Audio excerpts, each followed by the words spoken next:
எல்லாருக்கும் வணக்கம். இன்னைக்கு நம்ம பார்க்க போறது, இன்னைக்கு வந்த தமிழ் சினிமாவின் முக்கியமான ஒரு திரைப்படம் ரெட்ரோ.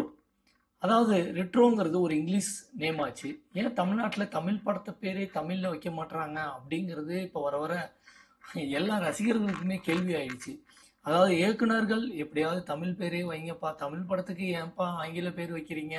ஏதாவது டாக்ஸ் கீக்ஸ் போட்டாதான் திரும்பவும் எல்லாரும் தமிழ் பேரே வைப்பீங்களா? அப்படிங்கிறது ரசிகர்கள் கேட்குற கேள்வியா இருக்கு. அப்போ ரெட்ரோ படத்துடன் கதை என்ன?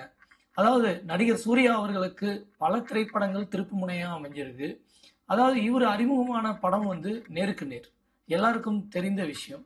ஆனா நேருக்கு நேருக்கு அப்புறம் அவருக்கு திருப்புமுனையா அமைஞ்சது நந்தா. அதாவது டைரக்டர் பாலா மூலமா தான் அவருக்கு பல விஷயங்கள் வந்து அந்த படத்துல வந்து மிகப்பெரிய நடிகராகவும் அந்த ஒரு படம் தான் திருப்புமுனையாகவும் அமைஞ்சது. அப்படி வந்து சூர்யா அவர்கள் நிறைய படம் நடிச்சிருக்கலாம், நிறைய டைரக்டர்களையும் அறிமுகப்படுத்தியிருக்கலாம். ஆனா கார்த்திக் சுப்புராஜ் வந்து சூப்பர் ஸ்டார் ரஜினிகாந்த் அவருச்சே ஒரு ஃபேன் பாயா இவர் வந்து பேட்டைங்கிற ஒரு படத்தை எடுத்திருக்காரு. அப்ப சூர்யா அவர்களை வச்சு இவர் படம் எடுத்தா எப்படி எடுப்பாரு அப்படின்னு ரசிகர்களுக்கு ஒரு ஒரு ஈர்ப்பாவே இருந்தது. இந்த ரெட்ரோல வந்து சூர்யா அவர்களை ஏதாவது வித்தியாசமா காமிச்சிருப்பாரா அப்படிங்கிறது எல்லாருக்குமே ஒரு ஒரு மனசுல எல்லாருக்கும் ஒரு எப்படி தோணும். அந்த மாரி ஒரு ரசிகர், அதாவது சூர்யாவோட ரசிகர்னா எப்படி இருப்பாங்க? உடம்ப ஃபிட்டா வச்சுக்கணும், சிக்ஸ் பேக் வச்சிருக்கணும். அதாவது நம்ம நடிகர் சிவகுமார் அவர்கள் சொன்ன மாரி தமிழ் சினிமாலேயே வந்து ஒரு ஒரு சிக்ஸ் பேக் வந்து, அதாவது தன் உடம்பை வருத்தி ஒரு சிக்ஸ் பேக் வச்ச ஒரு நடிகர்னா நம்ம நடிகர் சூர்யா அவர்களை சொல்றாங்க. அவரு வந்து சொன்னது வந்து மிகப்பெரிய ஒரு விஷயம். அதாவது நடிகர் சூர்யா அவர்களை பார்க்கும்போது எல்லாருக்கும் யங்ஸ்டருக்கும் ஒரு இன்ஸ்பிரேஷனா இருக்கும். சரிப்பா, நீ மட்டும் வளவலன்னு பேசிட்டு இருக்க, ரெட்ரோ படத்தை பத்தி கதையை சொல்லுப்பா அப்படின்னு நீங்க கேக்குறீங்க. சரி, ரெட்ரோ தானே நீ ரிவ்யூ பண்ண போற, இல்ல சூர்யா அவர்களை ரிவ்யூ பண்ற மாரி நீ பேசிக்கிட்டே இருக்க அப்படின்னு கேட்குற கேள்வி எனக்கு புரியுது. ரெட்ரோ படத்தின் கதை என்ன? ரெட்ரோ படம் வந்து பாத்தீங்கன்னா, அதாவது 1970 70 80 வந்து தூத்துக்குடியில லாஜிஸ்டிக், அதாவது லாஜிஸ்டிக் பண்ணுவாங்க. அதாவது ஷிப்மெண்ட் கம்பெனி. இதுல வந்து கடத்தல் பொருட்களை பண்ணிட்டு இருக்காரு ஒரு தாதா. அதுதான் நடிகர் ஜார்ஜ் அவர்கள். அவர் தாதா தொழில் பண்ணும்போது அவர்கிட்ட வந்து ஒருத்தர் வேலை பார்க்குறாரு. வேலை பார்க்குறவர்கிட்ட ஒரு கை குழந்தையா ஒரு குழந்தையா வராரு சூர்யா. அப்படி வரும்போது அந்த கை குழந்தையோட அந்த வேலை பார்க்குறவர் வந்து ஜார்ஜுக்கு ஆப்போசிட் டீம். அதாவது இந்த ஷிப்மெண்ட்ல வந்து கடத்தல்காரங்களுக்கு எதிரி இருப்பாங்க. அந்த எதிரி என்ன பண்றாங்க, அவரை கொன்னுட்டு அந்த குழந்தைய விட்டுட்டு போயிடுறாங்க. அந்த குழந்தைய எடுத்து வளர்க்குறாரு வளர்ப்பு அப்பா. வளர்ப்பு தந்தையா எடுத்து வளர்ப்பவர் ஜார்ஜ் அவர்கள். அப்படி வளர்க்கும் போது தான் பொண்டாட்டிக்கு வந்து குழந்தை இல்லைங்கிறதுக்காக வளர்க்குறாரு. வளர்க்கும் போது தன் முதல் மனைவி வந்து இறந்து போயிடுறாங்க. அப்ப இறந்து போனோடனே இந்த குழந்தையும் எப்படியாவது தொலைச்சிட்டு வந்துட்டோம்னா நம்ம இன்னொரு கல்யாணம் பண்ணி சந்தோஷமா வாழலாமே, எதுக்கு இவனையும் வச்சுக்கிட்டு, அவ தானே வளர்த்தா, நமக்கு எதுக்கு இன்னொருத்தவன் பெத்த புள்ள அப்படிங்கிற மாரி அவர் பேசுறாரு. ஆனா ஜார்ஜோட நடிப்பு வந்து தியேட்டர்ல பயங்கர கிளாப்ஸா இருக்கு. அவர் சொல்றாரு, அப்புறம் சூர்யாவை விட்டுருவாங்களோ அப்படின்னு நினைச்சா, அப்பதான் இந்த உலகத்துல வந்து ஒரு ஒரு ஒரு ஒரு பையனோ இல்ல ஒரு ஒரு ஒரு உயிர் வந்து உன் கூட வருதுன்னா அதுக்கு ஒரு அர்த்தம் இருக்கும் அப்படின்னு அந்த ஜோசிகார் சொல்றாரு. ஓகே, அப்படி என்னதான்ப்பா அர்த்தம் இருக்கு அப்படின்னு நம்ம அந்த ஜார்ஜ் அவர்கள் ட்ரெயின்ல டிராவல் பண்றாரு. அப்போ வந்து அந்த பையன் வந்து ஜார்ஜ் அவர்களை காப்பாத்துறாரு. அவரு எதிரி மூலமா தாக்குறாங்க தந்தைய, வளர்ப்பு தந்தையை எப்படியாவது காப்பாத்தணும்னு சொல்லிட்டு ஒரு ஆக்ஷன் ஃபைட் வைக்கிறாரு நம்ம கார்த்திக் சுப்புராஜ் அவர்கள், டைரக்டர் அவர்கள். அந்த ஃபைட் சீக்வன்ஸை பார்த்தா சின்ன பையன் இப்படி ஃபைட் பண்ணுவானா அப்படின்னு நம்மளை யோசிக்க வைக்கிது. செமையான ஒரு ஃபைட் சீக்வன்ஸு. அப்படியே தாங்க கதை டெவலப் ஆகுது. அங்கதாங்க நம்ம சூர்யா அவர்கள் திடீர்னு பெரிய ஆளாகி வராரு. சூர்யா அவர்கள் வந்து ஒரு கட்டத்துல வந்து இந்த தாதா தொழில் எங்க அப்பாவை யார் யார் போட நினைச்சீங்களோ எல்லாரையும் விட்டுட்டு நான் விலகி வந்து ஒரு லவ் மேரேஜ்ல நான் வந்து விழுந்துட்டேன். அதாவது அவரு வந்து தான் அம்மாவுக்கு வந்து கொல்லி வைக்கிறாரு. அப்ப அந்த பக்கத்துல உள்ள ஒரு பொண்ணுக்கு அவங்க அப்பாவுக்கு கொல்லி வைக்க ஆள் இல்லாம இவர் போய் வச்சு அந்த பொண்ணுக்கு ஒரு இன்ஸ்பிரேஷனா ஒரு லவ் அந்த இடத்துல வருது. சைல்டு லவ் திரும்ப எப்ப பாக்குறாங்கன்னா, ஒரு நாய்க்கு உடம்பு சரியில்லை, அவங்க திரும்பவும் வந்து தான் வளர்ப்பு அப்பா இன்னொரு கல்யாணம் பண்றாரு. அப்போ அந்த பையனுக்கும் ஒரு நாய் வளர்க்குறாங்க. அந்த நாய்க்கு உடம்பு சரியில்லைன்னு சொல்லிட்டு ஒரு டாக்டர்கிட்ட கொண்டு போகிறாங்க. அப்போ நடிகர் சூர்யா அவர்கள் அந்த பொண்ணை பார்க்குறாங்க.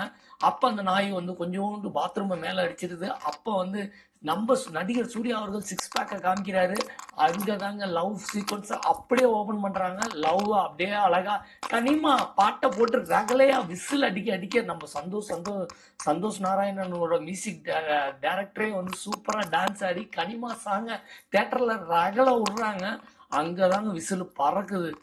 அதாவது ரொம்ப நாளுக்கு அப்புறம் நடிகர் சூர்யா அவர்களோட பாட்டுக்கு தேட்டரே டான்ஸ் ஆடுற ஒரு விஷயம் 40 மில்லியன் வியூஸ் போயிருக்குப்பா. அப்படின்னா இப்படி ஒரு சிங்கிள் ஷாட்ல உள்ள டான்ஸ் தாங்க சூர்யா அவர்களை அட்ராக்டாகவும் காமிச்சிருக்காங்க. அதாவது திரும்பவும் சூர்யா அவர்களை நம்ம வந்து 7ஆம் அறிவில் பார்த்த சூர்யா அவர்களை அதுக்கு அடுத்த அந்த பாட்டுக்கு அப்புறம் தான் வளர்ப்பு அப்பா கையை வெட்டுறாரு. வெட்டின பிறகுதான் திரும்பவும் ஜெயிலுக்கு போயிடுறாரு. அதுக்கப்புறம் லவ் வந்து பிரேக்கப் ஆகுது. அதுக்கப்புறம் தான் கதை வந்து இவர் வந்து திரும்ப லவ் பண்ணாரா, தான் வளர்ப்பு அப்பா கிட்டேருந்து எப்படி தப்பிச்சாரு, தங்க மீன் இவர்கிட்ட ஒரு வசமாக இருக்குது. அந்த தங்க மீன் வசத்துக்காக தான் தந்தை வந்து வளர்ப்பு மகனே கொன்னாலும் பரவாயில்ல எப்படியாவது அந்த தங்க மீன் மக்களே. அதுக்கப்புறம் பொலிட்டிஷியனோட ப்ரெஷரு சூர்யா அவர்கள் தங்க மீனை மீட்டாரா, இல்லை வெளியில் வரும்போது தான் தந்தை வந்து திகிரமும் இவரை கொன்னுட்டாங்களா, தந்தைகிட்டேருந்து எப்படி தப்பிச்சாரு, திரும்ப லவ்வரை எங்கே போய் அவர் தேடினாரு, திரும்ப லவரோட சேர்ந்தாரா, இதான் மீதி கதை. ஆனால் சைண்ட் ஆஃப்ல வந்து பார்த்தீங்கன்னா கதை முடிஞ்சிருமா அப்படின்னு நம்மளை ஏங்க வைக்கிறாரு. ஏன்னா இந்த படத்தோட ரெட்ரோ படத்தோட மைனஸ் ப்ராப்ளமே சைண்ட் ஆஃப்ல கதை கொஞ்சம் நீளமாக போயிட்டு இருக்கு. ஏன்னா அது ஒரு வில்லன் தானே ஃபர்ஸ்ட் ஹாஃப்ல காமிச்சிங்க, வளர்ப்பு மகன் மட்டும்தானே வில்லனா இருந்தாரு. செகண்ட் ஹாஃப்ல இவர் வந்து ஐலாண்டுல பிறந்திருக்காரு, இவருக்கு ஒரு பிளாஷ்பேக் வச்சு ஐலாண்ட்ல அடிமைத்தனமாக ஃபைட் பண்ற விஷயத்த ரசிக்கும் ஸ்லைவா வந்து மக்களை ட்ரீட்மெண்ட் பண்றாங்க. அதுக்கும் வந்து ஒரு ஒரு அடிமைத்தனமாக இருக்கிற கூட்டத்தையும் காமிச்சு இந்த அடிமைத்தனத்திலேருந்து மீள்றதுக்காக தான் கடவுள் வந்து ஒரு அவதாரமாக இந்த குழந்தையை கொடுத்துருக்காங்க. அந்த மக்கள் வந்து சூர்யாவை சாமியா வந்து ஜென்ரேட் பண்றாங்க. இதெல்லாம் எதுக்குப்பா இந்த கதையை இன்னும் சைண்ட் ஆஃப்ல மேலும் மேலும் பயங்கரமா லென்த்தா கொண்டு போயிட்டாரு. ஆனா எத்தனையோ படம் பார்த்துருக்கோம் சூர்யா படத்தை. ஆனா நடிகர் சூர்யா அவர்கள் வந்து ஒரு எக்ஸ்ட்ரானரியா இப்படி ஒரு ஃபைட் சீக்வன்ஸ் வச்சு இப்படி கையெல்லாம் வந்து கம்பெல்லாம் வேற வகையில ஆக்ஷன் சீக்வன்ஸ்லாம் பறக்குது, பட்டையை கலப்புது. இதெல்லாம் பார்க்கும்போது இவருக்கு வந்து சரியான தீனி கொடுக்குற அளவுக்கு இயக்குனர்கள் ஏன் இவரை வச்சு நிறைய ஆக்ஷன் படங்கள் எடுக்கல, சரியான ஸ்டோரியில எடுக்கல அப்படின்னு ரசிகர்களை ஏங்க வச்சிருக்காங்க. மொத்தத்துல இந்த படம் எப்படி இருக்கு ரெட்ரோ படம்னா, ஃபர்ஸ்ட் ஹாஃப் வந்து உண்மையிலே தியேட்டர்ல பயங்கர கிளாப்ஸ், அது மட்டும் இல்ல பயங்கர என்ஜாய்மெண்ட்டும் கூட. செகண்ட் ஹாஃப் வந்து கொஞ்சம் நீளத்தை சுமக்கலே. உங்களுக்கு ரெட்ரோ படம் எந்த அளவுக்கு மனசளவுல பாதிச்சிருக்கு, படம் எந்த அளவுக்கு என்ஜாய் பண்ணீங்கன்னு கமெண்ட்ஸ்ல சொல்லுங்க. ஆனா என்னைய பொறுத்தவரையும் நடிகர் சூர்யா அவர்கள் யங் டைரக்டரை வாழ வச்சு இந்த கதைக்கான ஒரு நடிக்கிறதுக்கான ஒரு வாய்ப்பை ஏற்படுத்தியிருக்காங்க. ஆனா யங் டைரக்டர் கார்த்திக் சுப்புராஜ் அவர்கள் வந்து நடிகர் சூர்யா அவர்கள் வந்து ஃபுல்லா இந்த படத்துல இன்வால்வ்மெண்ட் பண்ணி சூப்பரா நடிச்சிருக்காங்க. ஆனா கதையை மட்டும் கொஞ்சம் நீளத்தை குறைச்சி சூப்பரா இன்னும் ஷார்ட்டா நிறைய ஒரு ஆக்ஷன் சீக்வன்ஸை இன்னும் நேச்சுரலாகவும், அதாவது எதிரி வந்து ஒரு வாட்டி ஃபர்ஸ்ட் ஹாஃப்ல இருக்காரா, செகண்ட் ஹாஃப்ல அந்த தங்க மீனை காமிச்சு இது எப்படி கடத்தினாரு, ஒரு அயன் மாரி ஏதாவது ஒரு விஷயத்தை கடத்தி இந்த எதிரியை மட்டும் வளர்ப்பு தந்தையை எதிரியா மட்டும் வச்சு கொஞ்சம் ஷார்ட்டா முடிச்சிருந்தாருன்னா படம் வேற லெவல்ல ஹிட் ஆயிருக்கும். இன்னும் வந்து கார்த்திக் சுப்புராஜ் அவர்கள் படம்னு சொல்லி படத்தை முடிக்கிறாரு சுபோன்னு. ஆனா இன்னும் கார்த்திக் சுப்புராஜ் அவர்களை நம்பி பெரிய பெரிய ஹீரோக்கள்ல வந்து அவருக்கு வாய்ப்பு கொடுக்கும் போது இயக்குனர் அவர்கள் அதை சென்சிட்டிவா வச்சு நல்ல கதையா அமைச்சு அவங்களுக்கு ஒரு பெரிய பிரேக்கான ஒரு கதையா அமைக்கணுமே தவிர நீண்ட நீளத்தை இன்க்ரீஸ் பண்ணி ஒரு கதைக்குள்ள இன்னொரு கதையை வச்சு இன்னொரு பெரிய வில்லனை வச்சு ரொம்ப லென்த்தா ஆக்கி ரசிகர்களை போர் அடிக்க வேணாங்கிறது தான் என்னோட தாழ்மையான வேண்டுகோள். அடுத்தடுத்த படத்துல வந்து நிறைய விஷயங்களை இன்னும் புதுமையான விஷயங்களை சேர்க்கணும். இந்த படத்துல அப்படி என்னப்பா புதுமை இருக்கு அப்படின்னா, நம்ம நடிகர் சூர்யா அவர்களுக்கு சிரிப்பே வராது. அவர் கடைசியா அவர் எப்ப சிரிக்கிறாரு அப்படிங்கறத கமெண்ட்ஸ்ல கண்டிப்பா சொல்லுங்க. அவங்க அம்மாவை பார்த்ததுக்கு அப்புறம் அம்மா ஒரே ஒரு புல்லட்ல வச்சு அடிப்பாங்க, அதுக்கப்புறம் தான் அவங்களுக்கு சிரிப்புங்கிறதே வந்து அவருக்கு வரும். அப்படி ஒரு வித்தியாசத்தையும் இந்த படத்துல கொடுத்துருக்காங்க. பிளஸ் வந்து இந்த படத்தோட ஆக்ஷன் தான், பிளஸ் சூர்யா அவர்களோட ஆக்டிங் தான், மைனஸ் வந்து இந்த படத்தோட நீளம் தான். ஓகே மக்களே, இந்த வீடியோ பிடிச்சிருந்தா லைக் பண்ணுங்க, மறக்காம ஷேர் பண்ணுங்க, சப்ஸ்கிரைப் பட்டன் பிரஸ் பண்ணுங்க. தேங்க்யூ ஃபார் வாட்சிங் அவர் வீடியோஸ்.